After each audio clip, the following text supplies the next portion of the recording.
South ఇండియాలోనే అతి తక్కువ ధరలకి రత్నాలనందించే ఏకైక సంస్థ 6JVR. ఆంధ్రప్రదేశ్లో కూటమి ప్రభుత్వం ఏర్పడి ఏడాది దాటిపోయింది. ఇప్పుడు ఆత్మసాక్షి గ్రూపు ఏడాది పరిపాలన పైన అలానే ప్రజాప్రతినిధుల పనితీరు పైన ఒక సమీక్ష చేసింది. దానికి సంబంధించినటువంటి సర్వే నివేదిక రిలీజ్ చేసింది. ఇందులో ఎక్కువ డ్యామేజ్ అయింది కూటమిలో కీలక పాత్ర పోషిస్తున్నటువంటి జనసేన పార్టీకే అంటూ ఈ సర్వే చెబుతోంది. 14 మంది ఎమ్మెల్యేలు తీవ్ర వ్యతిరేకతను ఎదుర్కొంటున్నారంటూ ఆత్మసాక్షి సర్వేలో పేర్కొంటున్నారు. అసలు ఈ 14 మంది ఎవరు, ఇది వాస్తవమా కాదా అనేటువంటి చర్చని అటుంచితే ప్రభుత్వం ఆచరిస్తున్నటువంటి పథకాలు అలానే ప్రజలకి వాటిని వివరించేటువంటి విధానంలో ఎమ్మెల్యేలు స్థానికంగా విఫలమైతే వన్ టైం ఎమ్మెల్యేలుగా మిగిలిపోతారంటూ ఏపీ సీఎం చంద్రబాబు నాయుడు కూడా వార్నింగ్ ఇచ్చారు.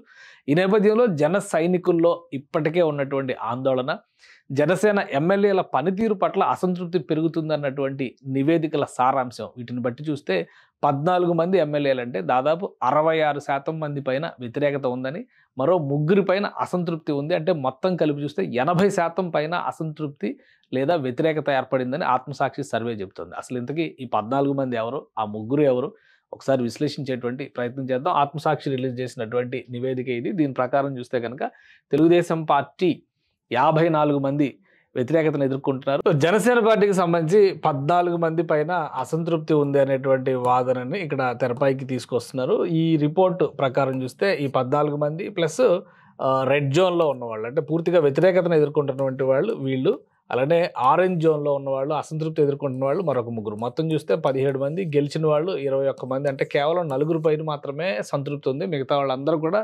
ప్రతికూల పరిస్థితులను ఎదుర్కొంటున్నారు అనేది ఈ నివేదిక చెబుతున్నటువంటి మాట. అంటే దీనికి ఉన్నటువంటి హేతుబద్ధత అనే అంశాన్ని పక్కన పెడితే ఒక సమీక్ష కోసం చేస్తున్నటువంటి విశ్లేషణ మాత్రమే ఇది.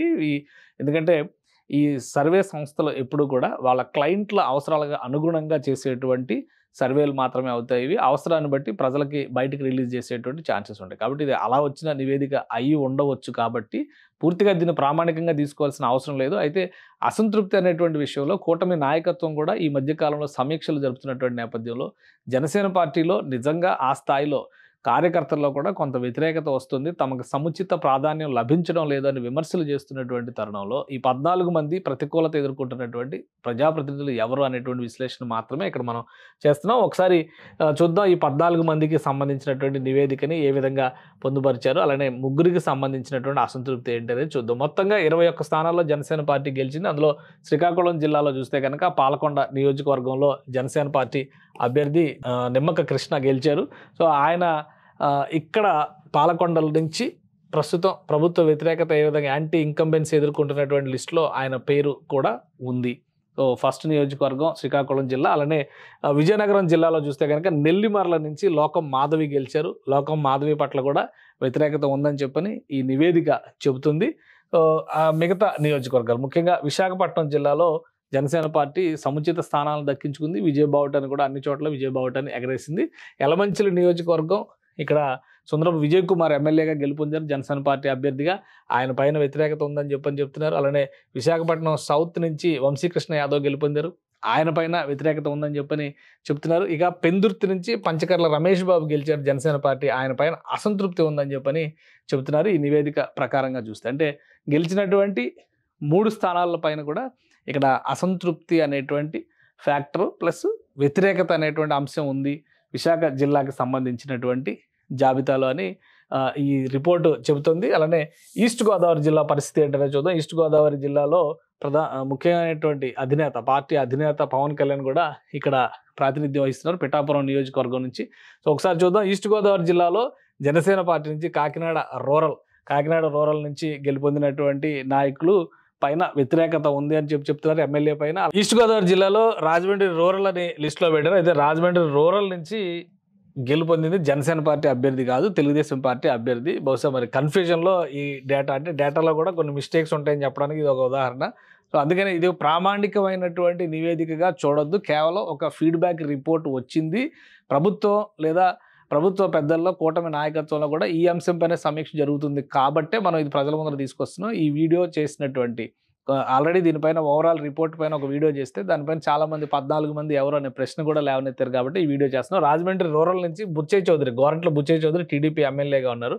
కాకినాడ రూరల్లో ఉన్నదైతే పంతో నానాజీ జనసేన పార్టీ నాయకులే. ఇక రాజోల్ నుంచి దేవవరప్రసాద్ ఎమ్మెల్యేగా గెలుపొందారు. ఆయన పైన కూడా వ్యతిరేకత ఉందంటున్నారు. పి గన్నవరం నుంచి వ్యతిరేకత ఉందని చెప్పని చెప్తున్నారు. సో ఈ నివేదికలో ముగ్గురు ఎమ్మెల్యేలు ఇక్కడ నుంచి చూస్తే ముగ్గురు కనిపిస్తున్నారు. వీళ్ళు 4 అని చెప్పారు, బట్ ఇక్కడ ముగ్గురు కనిపిస్తున్నారు. మరి నిడదవోలు ఏమైనా కన్ఫ్యూజన్లో పెట్టారా? నిడదవోలు అయినా వెస్ట్ గోదావరి జిల్లాలోకి వస్తుంది కాబట్టి వెస్ట్ గోదావరి చూసినప్పుడు మనకు క్లారిటీ వస్తుంది. ఇక కాకినాడలో మిగతా అసంతృప్తి ఉన్నటువంటి నియోజకవర్గాల్లో అయితే జనసేన పార్టీ ఏమీ లేదు. అంటే పిఠాపురం పైన అసంతృప్తి లేదు అనేటువంటి సంకేతం అయితే క్లియర్గా ఈ నివేదిక ఇస్తుందని చెప్పని మనం భావించవచ్చు. సో కాకినాడ జిల్లాలో అంటే ఈస్ట్ గోదావరి ఉమ్మడి ఈస్ట్ గోదావరి జిల్లాలో రాజమండ్రి రూరల్ అనేది ఎందుకు పెట్టారు అనేది ఆత్మసాక్షి గ్రూప్ వాళ్ళకే తెలియాలి అది. సో ఒకసారి వెస్ట్ గోదావరి కూడా చూద్దాం. వెస్ట్ గోదావరిలో ఉన్నటువంటి జాబితాని కనుక పరిశీలించి చూస్తే జనసేన పార్టీకి సంబంధించి పోలవరం చిర్రి బాలరాజు అక్కడ ఎమ్మెల్యేగా ఉన్నాడు. ఆయన పైన వ్యతిరేకత ఉందంటున్నారు. నర్సాపురం నుంచి చూస్తే కనుక ఆయన పైన కూడా వ్యతిరేకత ఉందని చెప్తున్నారు. అలానే తాడేపల్లిగూడెంలో బొలిశెట్టి శ్రీనివాస్ ఎమ్మెల్యేగా ఉన్నారని చెప్పినారు. ఆయన పైన కూడా వ్యతిరేకత ఉందన్నారు. ఇక్కడ నిడదవోలు కూడా లిస్టులో పెట్టారు. కాబట్టి భీమవరం కూడా లిస్టులో పెట్టారు. ఈ 2 నియోజకవర్గాలు కూడా ఇక్కడేమో పులవర్తి ఆంజనేయులు, ఇక్కడేమో మంత్రి కందులు దుర్గేష్ రిప్రజెంట్ చేస్తున్నారు. ఈ రెండింటిపైన కూడా అసంతృప్తి ఉందన్నారు. సో ఇక్కడ ఓకే, అంటే ఈ లిస్టులో ఉన్న పేర్లన్నీ కూడా ఈ నియోజకవర్గాలన్నీ కూడా ఇవి జనసేనవే కాబట్టి ఇందులో ఇక్కడేమో ఈ లిస్టులో 3 ఉన్నాయి, ఈ లిస్టులో 2 ఉన్నాయి. సో ఫస్ట్ ఆల్రెడీ ఒక అసంతృప్తి లిస్ట్ మనం చూసాం కాబట్టి ఓవరాల్గా 3 అసంతృప్తి ఉన్నటువంటి నియోజకవర్గాలు ప్లస్ 14 వ్యతిరేకత ఉన్న నియోజకవర్గాలు అని చెప్పని ఈ నివేదిక ప్రకారం చెప్తున్నారు. ఈస్ట్ గోదావరి వెస్ట్ గోదావరిలో ఎక్కువ శాతం జనసేన కలవడం వలన కూటమికి సీట్లు ఎక్కువ దక్కాయనేటువంటి అభిప్రాయం ఉంది. కాబట్టి ఇక్కడ ఒక్క పవన్ కళ్యాణ్ నియోజకవర్గం మినహా ఈ రాజమండ్రి రూరల్ ఎందుకు యాడ్ చేశారో వాళ్ళకే తెలియాలి. తెలుగుదేశం పార్టీ కోట కిందకు వస్తే జనసేన లిస్టులో వేశారు. సో మిగతా అన్నింటిలో కూడా వ్యతిరేకత ఉందని చెప్పని చెప్తున్నారు. ఇక కృష్ణా జిల్లాలో ఉన్నటువంటి నియోజకవర్గాల్లో జనసేన ప్రాతినిధ్యం లేదు. ఇక గుంటూరు జిల్లాలో అయితే జనసేన పార్టీకి సంబంధించి ఒకే ఒకటి తెనాలి నియోజకవర్గం ఉంది. తెనాలిలో కూడా వ్యతిరేకత ఉందని చెప్పని చెప్తున్నారు. సో తెనాలి నియోజకవర్గంలో కూడా వ్యతిరేకత వచ్చింది. అంటే ఇక జనసేన పార్టీ గెలిచిన అన్ని చోట్ల ఆల్మోస్ట్ వ్యతిరేకత, కేవలం 4 మినహాయించారు. ఆ 4 ఎవరనేది కూడా ఫైనల్గా మనం ఒకసారి చూద్దాం. సో గుంటూరు జిల్లాలో ఒకే ఒక నియోజకవర్గం జనసేన పార్టీ గెలిచింది. ఆ నియోజకవర్గంలో కూడా వ్యతిరేకత ఉందని చెప్పని చెప్తున్నారు. ప్రకాశం జిల్లాలో జనసేన ప్రాతినిధ్యమే లేదు. నెల్లూరు జిల్లాలో కూడా జనసేన ప్రాతినిధ్యం లేదు. కడప జిల్లాలో ఒక సీటు గెలిచారు, రైల్వే కోడూరు అరవ శ్రీధర్ గెలిచారు. ఆయన పైన కూడా వ్యతిరేకత ఉందని చెప్పని ఇక్కడ లిస్టులో పేర్కొన్నారు. కడప జిల్లా నుంచి గెలిచినటువంటి నియోజకవర్గంలో. ఇక కర్నూలు జిల్లా నుంచి జనసేన పార్టీ ప్రాతినిధ్యం లేదు. అనంతపురం జిల్లా నుంచి కూడా జనసేన పార్టీ ప్రాతినిధ్యం లేదు. చిత్తూరు జిల్లాలో తిరుపతి మాత్రమే ఇక్కడ ప్రాతినిధ్యం వహిస్తుంది. సో తిరుపతి పైన కూడా వ్యతిరేకత ఉంది అని చెప్పని ఈ లిస్టులో ఇస్తున్నారు. కాబట్టి ఈ నివేదికలో చెప్తున్నటువంటి అంశాలు అంటే రెడ్ జోన్లో ఉన్నటువంటి జాబితాలో 14:3 అనేటువంటి 3 పైన క్లారిటీ వచ్చింది, కానీ 14 పైన క్లారిటీ మిస్ అవుతున్నట్టుగా అనిపిస్తుంది. సో ఒక నియోజకవర్గం రాజమండ్రి రూరల్ అనేటువంటి నియోజకవర్గం అదనంగా ఇందులో యాడ్ చేసినట్టుగా ఉంది. సో ఒకసారి నంబర్స్ కూడా కౌంట్ చేసి చూద్దాం మనం. ఇక్కడ మొత్తం వ్యతిరేకత వచ్చిన నియోజకవర్గాలు ఏంటి అనేటువంటి వాటిలో చూస్తే కనుక 1 పాలకొండ, 2 నెల్లిమర్ల, అలానే 3 యలమంచిలి, 4 విశాఖపట్నం సౌత్ నియోజకవర్గం, 5 వచ్చి కాకినాడ రూరల్ నియోజకవర్గం, 6 వచ్చి పి గన్నవరం నియోజకవర్గం, 7 రాజమండ్రి రూరల్ని యాడ్ చేయొద్దు మనం ప్రస్తుతం, రాజోల్ని యాడ్ చేసుకొని చూద్దాము. 7 రాజోలు నియోజకవర్గం, 8 పోలవరం నియోజకవర్గం, 9 నరసాపురం నియోజకవర్గం, 10 తాడేపల్లిగూడెం నియోజకవర్గం పైన వ్యతిరేకత ఉందని చెప్పని చెప్తున్నారు. ఇక జనసేన పార్టీ తెనాలి నియోజకవర్గం 11వ నియోజకవర్గం అవుతుంది గుంటూరు జిల్లాకు సంబంధించి, అక్కడ కూడా వ్యతిరేకత ఉందని చెప్తున్నారు. ఇక మరొక నియోజకవర్గం రైల్వే కోడూరు 12వ నియోజకవర్గం అవుతుంది కడప జిల్లాలో ఉన్నటువంటి నియోజకవర్గం. సో ఇంకొకటి ఫైనల్గా తిరుపతి నియోజకవర్గం మాత్రమే కనిపిస్తుంది. అంటే ఈ జాబితా ప్రకారం మనం చూస్తే కూడా 13 నియోజకవర్గాలు కనిపిస్తున్నాయి. రాజమండ్రి రూరల్ని యాడ్ చేసుకుంటే 14 అవుతాయి. కానీ రాజమండ్రి రూరల్ అనేది ప్రస్తుతం తెలుగుదేశం ప్రాతినిధ్యం వహిస్తున్నటువంటి నియోజకవర్గం కాబట్టి దాన్ని కలపడానికి అవకాశం లేదు. కొన్ని సర్వేల్లో ఉండేటువంటి గందరగోళం ముందుగా చెక్ చేసుకోకుండా మీడియాకి రిలీజ్ చేయడం, దీన్ని మళ్ళీ నానా హడావుడి చేయడం, అనవసరమైనటువంటి ఫోకస్ చేయడం, అంటే పెయిడ్ సర్వేలు అనడానికి కూడా ఇవి కారణాలు అవుతాయి ఇట్లాంటి లోపభూయిష్టమైనటువంటి సర్వేలు చేస్తే. కానీ 14 మంది పైన వ్యతిరేకత ఉందనేది మాత్రం పెద్ద ఎత్తున ప్రచారంలోకి వెళ్ళింది జనసేన పార్టీకి సంబంధించి. ఈ లిస్ట్ ప్రకారం 14+3 అని చెప్పారు. అయితే ఈ లిస్ట్ ప్రకారం మనం చెక్ చేసిన లిస్టులో అయితే 13+3 కనిపిస్తుంది. 13 మంది మీద వ్యతిరేకత పెద్ద ఎత్తున ఉంది, 3 పైన మాత్రం అసంతృప్తి ఉంది అనేది ఈ లిస్ట్ ప్రకారం కనిపిస్తుంది. అయితే మిగతావి 4 నియోజకవర్గాలు, వీళ్ళ లెక్క ప్రకారం 4 నియోజకవర్గాలు, మన లెక్క ప్రకారం 5 నియోజకవర్గాలు వస్తాయి. ఆ నియోజకవర్గాలు చూస్తే పిఠాపురం, అనకాపల్లి, రాజానగరం, ఉంగుటూరు, అవనిగడ్డ ఈ 5 నియోజకవర్గాల్లో ఎలాంటి వ్యతిరేకత లేదు. జనసేన అభ్యర్థులకు, జనసేన ఎమ్మెల్యేలకి సానుకూలమైన వాతావరణం ఉంది. పిఠాపురం నియోజకవర్గానికి పవన్ కళ్యాణ్ గారు నేతృత్వం వహిస్తున్నారు.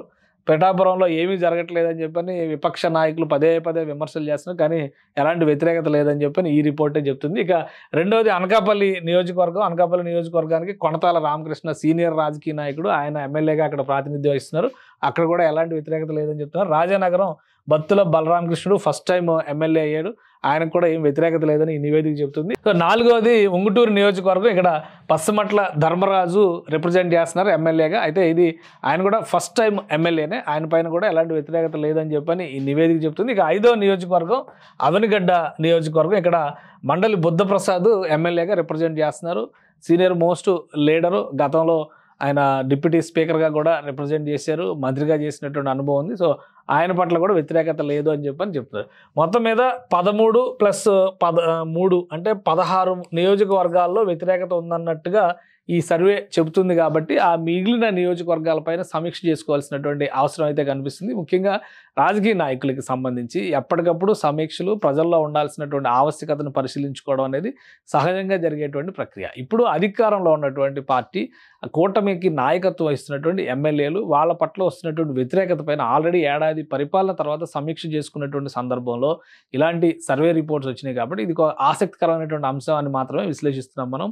అలానే జనసేన పార్టీనే కీలక పాత్ర పోషించింది గెలుపు విషయంలో. జనసేన పార్టీ టీడీపీ కలవడం వలన రాజకీయంగా ఆంధ్రప్రదేశ్లో ముఖచిత్రం మారిపోయింది అనేటువంటి అభిప్రాయం అందరిలోనూ ఉంది. అలాంటి జనసేన చాలా వేగంగా డౌన్ఫాల్ అవుతుంది అనేటువంటి ప్రచారం కూడా పెద్ద ఎత్తున జరుగుతుంది. సో వీటిని సమీక్షించేటువంటి క్రమంలోనే ఆత్మసాక్షి చేసినటువంటి సర్వే 14 మంది అనేటువంటి మాట ఉపయోగించింది. అయితే లిస్ట్లో 13 మంది కనిపిస్తున్నారు. ఆ 13 మందికి సంబంధించినటువంటి నివేదిక, సేఫ్ పొజిషన్లో ఉన్నటువంటి 5గురు నివేదిక, అలానే అసంతృప్తిని ఎదుర్కొంటున్నటువంటి మిగిలిన 3 నివేదిక కూడా ఈ సారాంశాన్ని బట్టి మనం అర్థం చేసుకోవచ్చు. ఎన్నికల్లో ఉండేటువంటి ప్రక్రియ ఇంకా 4 సంవత్సరాల సమయం ఉంది. 4 సంవత్సరాల్లో ప్రతిపక్షంలో ఉన్నటువంటి వైసీపీ దగ్గర నుంచి వామపక్షాలు, కాంగ్రెస్ పార్టీ కూడా ఆంధ్రప్రదేశ్లో పుంజుకోవడానికి అనేక ప్రయత్నాలు చేయొచ్చు. పరిస్థితులు కలిసి వస్తే ఏ పార్టీకి అయినా కానీ రైజ్ ఉండొచ్చు, డౌన్ఫాల్ ఉండొచ్చు. కానీ అధికారంలో ఉన్నటువంటి కూటమికి మాత్రం మళ్ళీ అధికారాన్ని దక్కించుకోవాలంటే ఖచ్చితంగా ప్రభుత్వ వ్యతిరేకత అనే ఫ్యాక్టర్ని జయించాల్సినటువంటి అవసరం ఉంటుంది. కాబట్టి ఎప్పటికప్పుడు సమీక్ష అవసరం అని చెప్పి ముఖ్యమంత్రి చంద్రబాబు నాయుడు చెప్తున్నారు. సో ఆ క్రమంలోనే అటు తెలుగుదేశం పార్టీ పైన ఎమ్మెల్యేలు ఎంతమంది, 54 మంది పైన అసంతృప్తి ఉంది, వ్యతిరేకత ఉందనేటువంటి నివేదిక వచ్చింది. జనసేన పార్టీకి సంబంధించి 13 మంది పైన వ్యతిరేకత ఉందనేటువంటి డేటాని ఆత్మసాక్షి సర్వే పొందుపరిచింది.